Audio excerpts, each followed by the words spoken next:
Good morning, everybody, and wishing you all a good Friday. It's almost Shabbos. Thank God for that. And I hope you're all going to come on Sunday morning to hear Flora Hassan, the Deputy Mayor of Jerusalem. She's amazing, and if you care about Jerusalem and the future of Jerusalem, you really don't want to miss out on this discussion because she is the expert, and she really knows so much about what's going on there and what's going to be going on there. Okay, back to Rabbi Akiva just for a minute, the final lesson of the week on Rabbi Akiva, something you can think about on Shabbat, and that is, we've been speaking about his optimism, and where does that come from? Because think about it, for the first 40 years of his life, he knew nothing. He never studied, he didn't know Judaism, he didn't know the laws, he didn't know the Torah, and I'm sure he wasn't proud of that, but why didn't he go sooner? Because he probably felt he couldn't. How am I supposed to? Me, Akiva, I'm poor. I descend from people that have no stature or nobility in the community and society. I've never studied anything. How am I supposed to go now and study? Forget it, it's too late. What changed?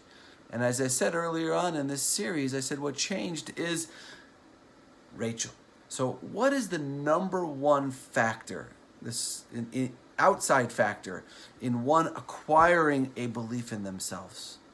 I think it is having someone in your life who you admire, who you look up to, who you respect, and know that that person believes in you and your ability to reach your potential, to become the person that you were created to be.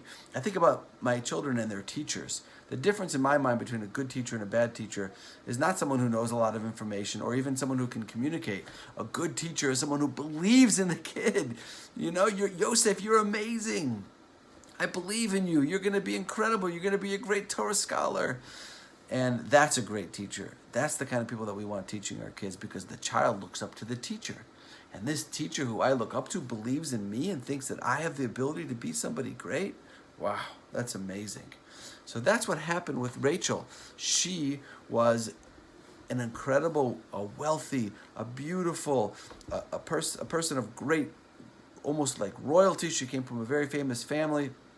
And she saw this young Akiva. Well, he wasn't so young, actually. He was 40. And not only did she believe in him, but she was willing to sacrifice everything. She gave up all the wealth of her family and lived in total poverty. She gave up a relationship with her father, who wrote her off when she betrothed herself to this stable boy, Akiva. And for 24 years, consecutively, Akiva studied far away in a yeshiva. She gave up seeing her husband for 24 years. And thank God she did, because not only did she save Akiva, but she saved Rabbi Akiva, the foundational teacher of the entire oral Torah and the Mishnah and the Talmud and everything in it.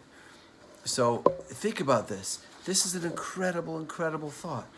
And we have to know that what really makes the difference in our lives is when we have that person who really believes in us.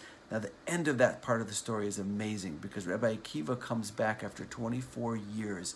And you know what he comes back with? 24,000 students, disciples. And in a very powerful moment, the Talmud describes what happened when he came back home. And Rachel sees him, and she comes out to greet him. And they don't know who she is. The students don't know who she is, and they're not letting her through. And he stops and he says, "Hey, everybody, move aside. Let her through." Because, and he says the following words, "Shali v'shalcha shalahi." Everything that is mine, Akiva says, and everything that is yours, he says to his students, it's all hers.